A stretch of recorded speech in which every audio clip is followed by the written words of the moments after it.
리킷이 뭐야? Rich kid. 아 리치. Rich kid. 우와.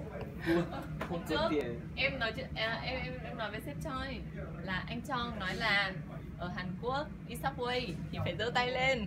Sếp bảo là Trong Dương nói dối. Trong Dương không có rất nhiều ô tô. anh có hiểu?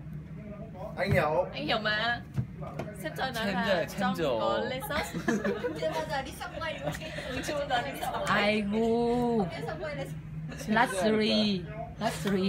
와. 왜? 지금 뭐 한 건데? 루이비통이네요. 세청 ơi. Alo. Chết rồi đấy, lại một cái kit nữa dùng Louis Vuitton kìa. Mua hẳn cái ốp lưng mà Louis Vuitton luôn. Đúng rồi. Trời Rất ơi. cute đây. Đây này. Spider-Man đây này. Thấy chưa?